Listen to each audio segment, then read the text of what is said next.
Morning friends, তোমরা সবাই কেমন আছো? আমি খুব ভালো আছি। মিলি সোনা সংসারে তোমাদেরকে অনেক অনেক অনেক স্বাগত আর অনেক ভালোবাসা জানিয়ে আমি আমার আজকের দিনটা শুরু করলাম।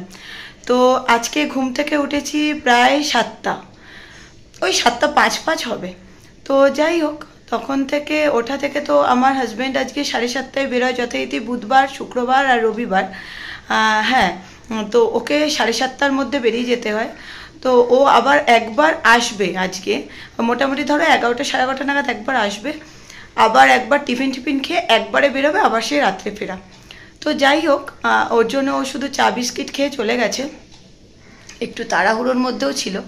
তো এসে তারপরে টিফিনটা খাবে, অত সকালবেলা না টিফিন খেতে চায় না একদম।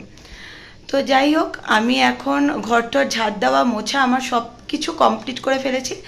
এখন ছেলে নিচে আজকে, কালকে রাত্রিবেলা নিচে শুতে গেছিলো, মানে আমার কাকা শ্বশুর কাকি শাশুড়ির কাছে। তো ওখান থেকে আজকেও এলোই প্রায় ধরো 8টা। এখন এসে টয়লেট থেকে বেরোতে বেরোতেই তার প্রায় আধা ঘন্টা 45 মিনিট, তারপরে এখন সে পড়তে বসেছে। চলো দেখাই, আমার হাজব্যান্ড অলরেডি অফিস চলে গেছে, চলো ওকে একবার দেখিয়ে দিই।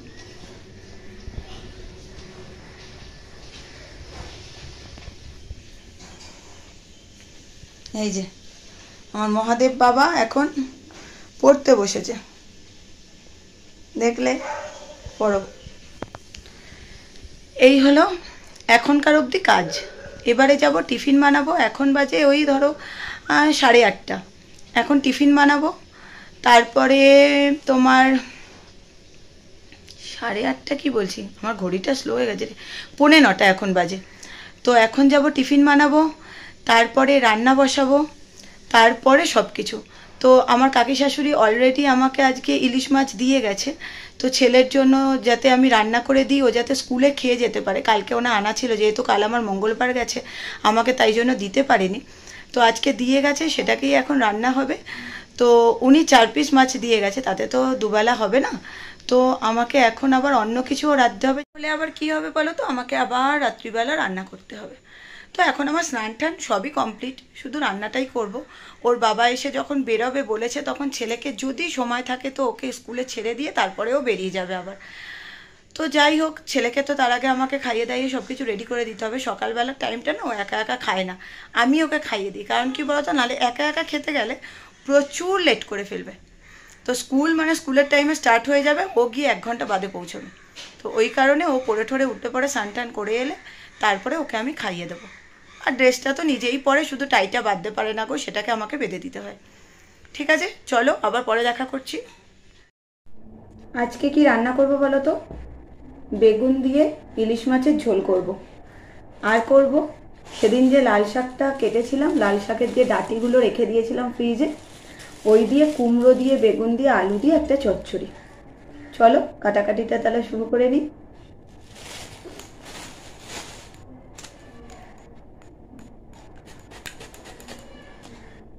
লাল শাকের ডাঁটা দিয়ে আর তোমার এরকম চচ্চড়ি খেতে কি ভালো লাগে না? আমার তো খুব ভালো লাগে জানো, তাই জন্যই রেখে দিই। কখনো আমি লাল শাকের ডাঁটাগুলোকে ফেলি না।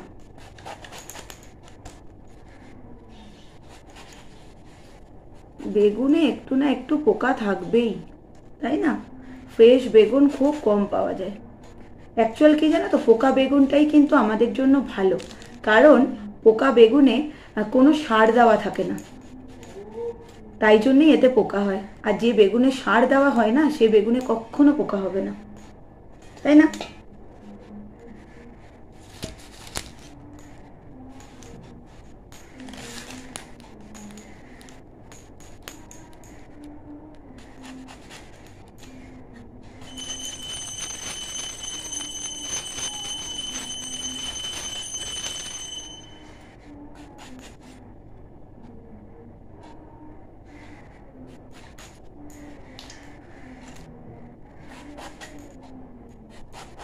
বাবাই জোরে জোরে পড়ো, আমি কিছু শুনতে পাচ্ছি না।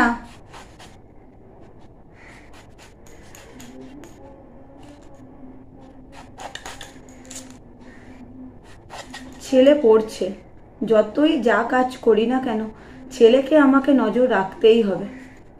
কারণ কি বলতো, বাচ্চা মানুষ তো, ও মনে করছে মা ওদিকে ভিডিও করছে, ঠিক আছে, মা আর কোনো কথা বলতে পারবে না।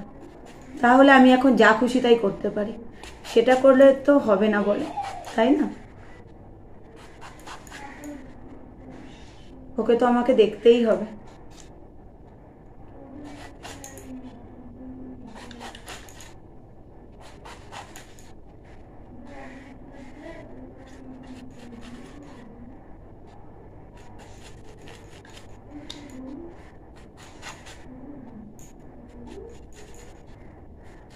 আজকে আমি বাজারে যেতাম মাছ আনতে, কিন্তু কাকিমা সকাল সকাল আজকে মোটামুটি ধরো 7:30 নাগাদই দিয়ে গেছে, কারণ ওনাদের কালকে ওটা আনা ছিল, তো তাই জন্য ফ্রিজে রেখে দিয়েছিল ছেলের নামে, যেহেতু কালকে ছেলে খায়নি, কারণ ছেলে স্কুল ছিল, ও তো দুপুরবেলা খায়নি, রাত্রেও খায় কোনো কোনো দিন, কিন্তু কাল যেহেতু ছেলে স্কুল ছিল ও কালকে খেতে পারেনি। আর বিকেলবেলা ওনারা ছিলেন না, কারণ আমার ননদের ছেলেটার শরীর ভালো না, ওকে দেখতে গেছিল, তো তার জন্য ওনারা রাত্রিবেলা ওখান থেকে হয়তো খাওয়া দাওয়া করে এসছেন, তাই জন্য আর রাত্রে ওকে আর খেতে বলেনি, তাই ওর মাছটা আমার কাছে দিয়ে গেল যে ওকে কিন্তু আজকে অবশ্যই রান্না করে দাও, ও যাতে স্কুলে খেয়ে যেতে পারে। শুধু ওর বলবো না, ওর মধ্যে আমাদেরও আছে, কারণ 4 পিস মাছ তো আর ও একা খাবে না। ওদিকে আমি ভাত বসিয়ে দিয়ে এসছি জানো তো, ওই জন্য টেনশন করছি, ওদিকে ভাত না উঠলে আবার পড়ে যায়, তাই তাড়াতাড়ি করে কেটে নিচ্ছি।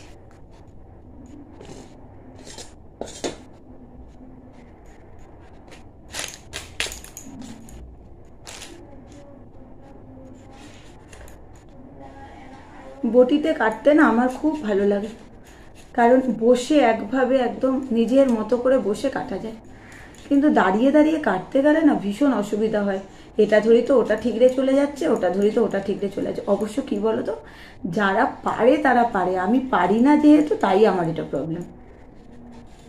অভ্যাস নেই, অনভ্যাসের ফল, হয়তো করতে করতে অভ্যাস হয়ে যাবে, কিন্তু কি বলতো, দূর থাক, বাঙালির একটু ছোঁয়া তো রাখতেই হবে, তাই না? আমরা বাঙালি, আমরা গর্বিত, আমরা বাঙালি, তাই না?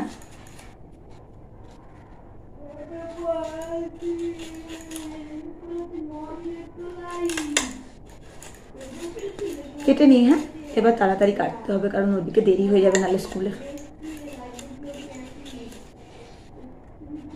আমার শাশুড়ি মাও গো আমাদেরকে কিচ্ছু না দিয়ে কখনো উনি খান না, উনি বাড়িতে এখন নেই, তাই উনি বাড়ি এলে পরে উনি যা কিছু রান্না করেন সমস্ত রান্নাটাই দিয়ে যান, বিশেষ করে তো নাতির জন্য, মানে যদি একটু আলু ভাজাও করে সেটাকেও ওনার নাতিকে দিতেই হবে, বুঝলে? আমার ছেলেকে খুব ভালোবাসে, উনি বাড়ি এলে পরেই আবার রান্না বান্না করে যা কিছু, আমি অনেক সময় বারণ করি জানো তো, কারণ বয়স হয়েছে, তুমি কষ্ট করে করবে সেটাকে দিয়ে যাবে। তো আগে তো আমি কাজ করতাম, মানে চাকরি যখন করতাম তখন আমার শ্বশুরমশাই মারা যাওয়ার পরে আমি ওনাকে বলেছিলাম যে আমার কাছে সব কিছু দিয়ে যাও, আমি কাটাকাটিটা করে দেব, কিন্তু উনি দেখে যে আমার দেরি হয়ে যাবে, আমি অফিস বেরোতে আমার লেট হয়ে যাবে, এই কারণে না উনি আর আমাকে দিতেন না, উনি নিজে নিজেই করতেন। তা তখন আমি বারণ করতাম যে মা তুমি দিও না, আমি আমি তো রান্না করেছি, তুমি কষ্ট করে করবে, তার থেকে তুমি যেটা করছো তুমি নিজে খাও।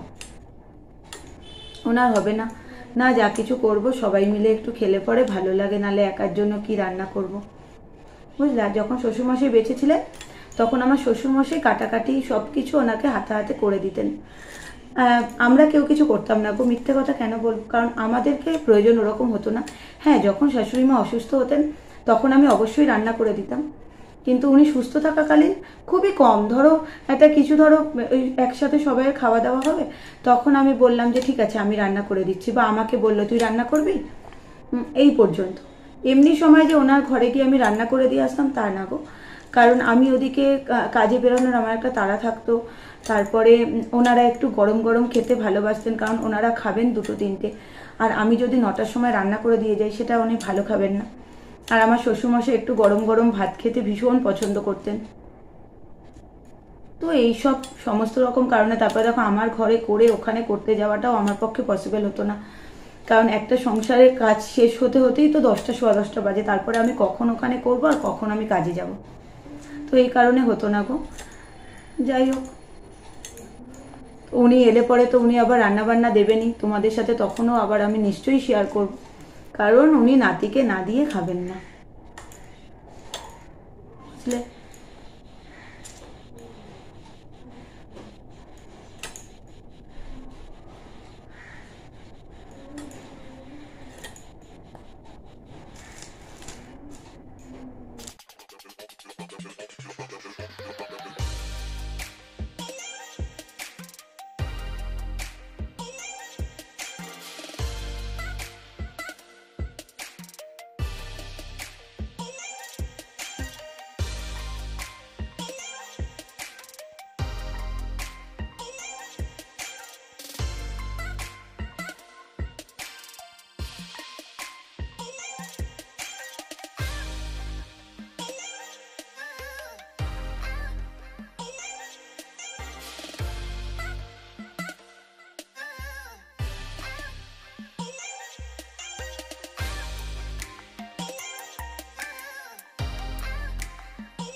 এবারে যাবো রান্নাঘরে রান্না করতে, ঠিক আছে? চলো। দেখো আমি রান্না বসিয়ে দিয়েছি, কড়াইতে তেলও দিয়ে দিয়েছি অলরেডি, তেল গরম হচ্ছে। এদিকে এর মধ্যে দেবো 5 ফোড়ন। তরকারিটা একটু নিরামিষ তরকারি করবো তো, ওর জন্য দেবো 5 ফোড়ন। দিয়ে দিলাম।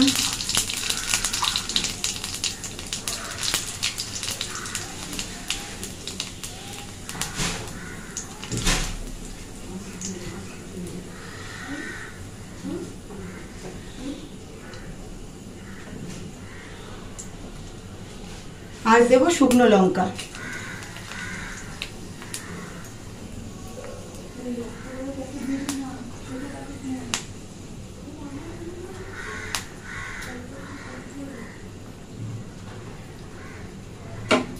এবার এটা একটু ফোড়ন হয়ে গেছে, এবারে দেব সবজিগুলো।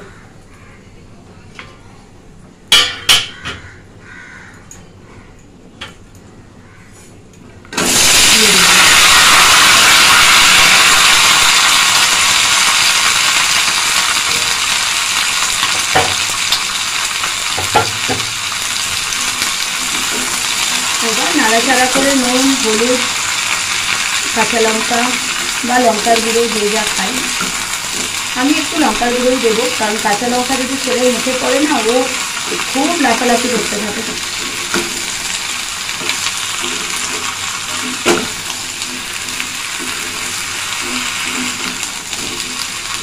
একটু ফ্রাই হচ্ছে।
দেখো আমার রান্নাঘরের জানলাটা দিয়েই দেখো কি বৃষ্টি হচ্ছে, দেখেছো?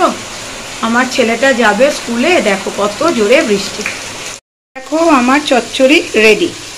এদিকে তো আমার ভাতও হয়ে গেছে, তো চচ্চড়িটা এবার নামিয়ে ফেলি। হ্যাঁ, এখানে ইলিশ মাছের ঝোলটা বসিয়ে দিয়েছি, বেগুন দিয়ে ঝোল ফুটছে। ওদিকে চলো দেখাই, ছেলে খাচ্ছে। দেখো এই যে ছেলে খাচ্ছে, তারাও আলোটা জ্বেলে দিই। খাচ্ছে আর ফোন দেখছে। ইলিশ মাছ ভাজা দিয়ে তেল দিয়ে ও খাচ্ছে। আর এদিকে দেখো আমার এতগুলো জামা কাপড় হয়েছে, এগুলো সব ভাঁজ করতে হবে, তো আবার পরে কথা হচ্ছে। রান্না কমপ্লিট করে ফেলেছি, চলো তোমাদেরকে আগে একবার ইলিশ মাছের ঝোলের এটা দেখিয়ে দিই।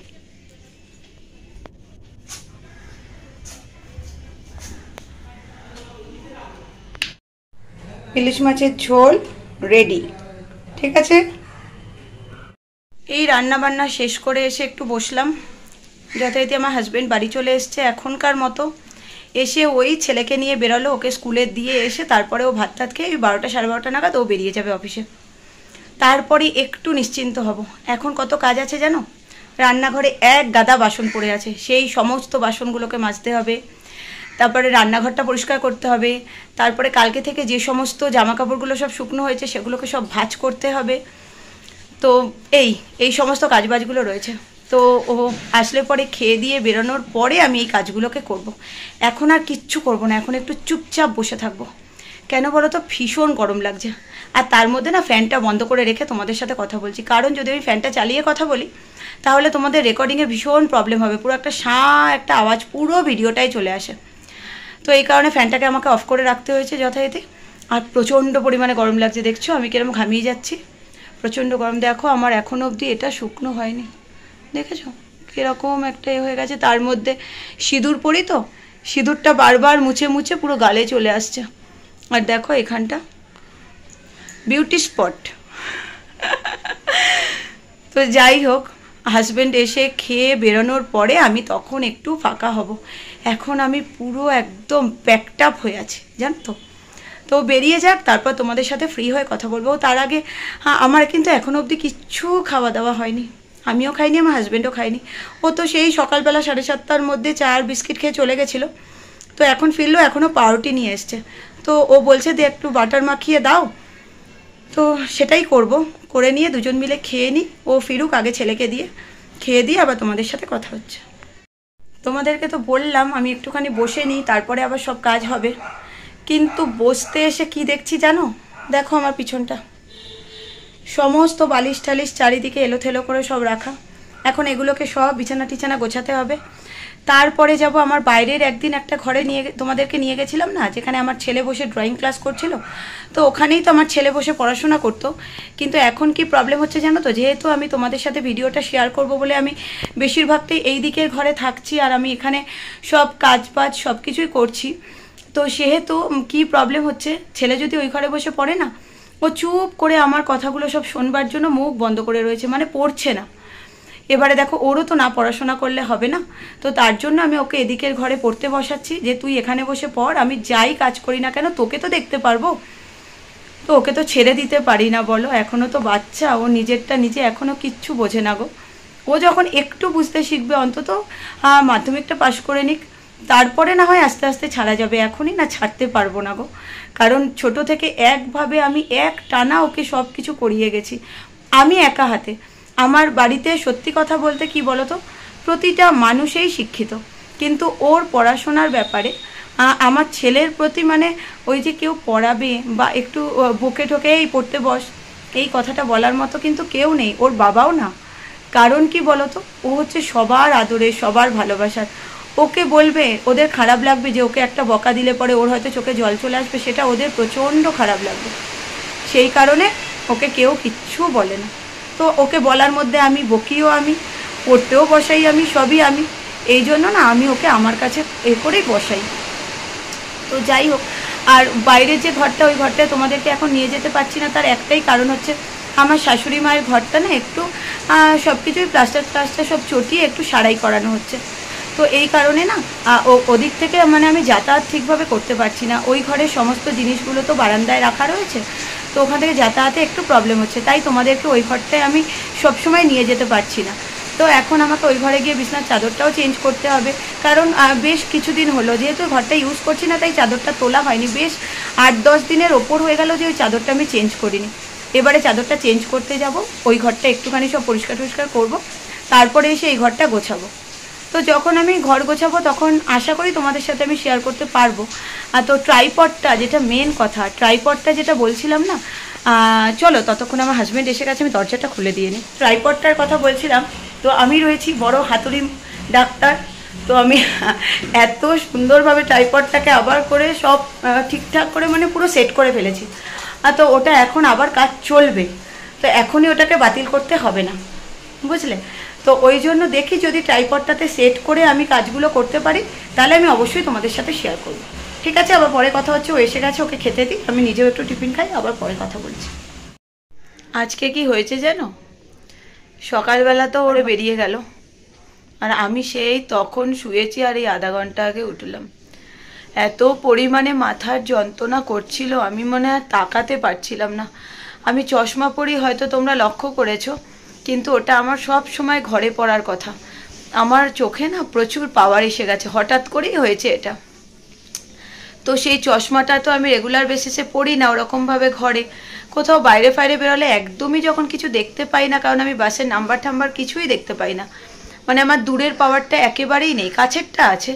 তো সেই কারণে না আমি চশমাটা পরে বেরোই, কিন্তু ঘরে তো পড়ি না। আর এত পরিমাণে মাথার যন্ত্রণা করছিল আজকে, মানে আমি তাকাতে অবধি পারছি না। তোমাদের বললাম ঠিকই যে ঘরটর গোছাবো, তোমাদেরকে সাথে নিয়ে, দেখো সেই থেকে বিছনা টিছনা এরকমই সব পড়ে আছে। আর আমি পুরো শুয়ে ঘুমাচ্ছিলাম। আমার মায়ের ফোন বেজেছে, তখন আমি উঠেছি, বুঝলে, কারণ তখন প্রায় বাজে 2টো, সোয়া 2টো। তখন আমি উঠে এই খাওয়া দাওয়া করে এসে একটু জাস্ট বসলাম। তো বাসন টাসন এবার মাজতে হবে, মেজে নিয়ে তারপরে আমার আবার আছে ঘর গোছানো, কারণ যে জামা কাপড়গুলো শুকনো হয়েছে সেগুলোকে সব গোছাতে হবে। তো আমার আজকে এই অবস্থা, জানো। বিছনাটা দেখো, আর থাক, এখন একটু শুয়ে রেস্ট করে নিই, কারণ মাথা ব্যথা এখনও করছে প্রচুর পরিমাণে। মাথা ব্যথাটা একটু কমুক, আবার বিকেলবেলা 4টে বাজলে পরে ছেলেকে আনতে বেরোবো। তো একবারে বেরোনোর আগে ঠিকঠাক করে নিয়ে বেরোবো। ঠিক আছে, চলো আবার পরে কথা হচ্ছে, হ্যাঁ। দুপুরের পর থেকে তো তোমাদের সাথে আর কথা বলাই হলো না। তো এখন আমি রেডি হয়ে নিয়েছি, দেখো একটু বেরোচ্ছি, একজনের বাড়িতে যাচ্ছি। তাদের হয়তো তোমরা কেউ কেউ চেনো, আবার কেউ কেউ চেনো না। তো যারা চেনো না তারা আজকে চিনে নেবে, আর যারা চেনো তারা তো দেখবেই, আমার ব্লগে তাদেরকে দেখবে, বা তারা কে তখনই তোমাদেরকে বলবো। ঠিক আছে, তো সেটা তোমরা পরের ভিডিওটা দেখতে পাবে, এখনই তোমরা দেখতে পাবে না, হ্যাঁ। কারণ আমি ভিডিওটা আর কন্টিনিউ এখন করব না, ওই যে কালকে রিজেনটা বলেছিলাম না, যে অনেকটা রাত হয়ে যায় পোস্ট করতে গেলে। তো সেই কারণে আমি আজকে আর ভিডিওটা আর বড় করব না। এখন তো আমরা বেরোবো দুজনে। তো আমার ছেলে যথারীতি পড়তে গেছে, ওর 6টা থেকে সায়েন্সের পড়া আছে, তো সেখানে পড়তে গেছে। এসে আবার 8:30 9টা নাগাদ আবার হিন্দি ক্লাস আছে, সেখানে যাবে, তারপরেও বাড়ি আসবে। তো এখন আমি আর আমার হাজব্যান্ড দুজন মিলেই যাব ওদের বাড়ি। তো চলো, খুব বেশি দূরে নয়, আমাদের পাশেই। তো চলো গিয়ে আবার তোমাদেরকে তখন দেখাবো। তো আজকের মতো আমার ভিডিওটা এই পর্যন্ত। তোমরা সবাই খুব খুব খুব ভালো থাকবে, নিজের শরীরের খেয়াল রাখবে, সুস্থ থাকবে, আর অল টাইম হাসতে থাকবে। ঠিক আছে, আজকের মতো টাটা, গুড নাইট।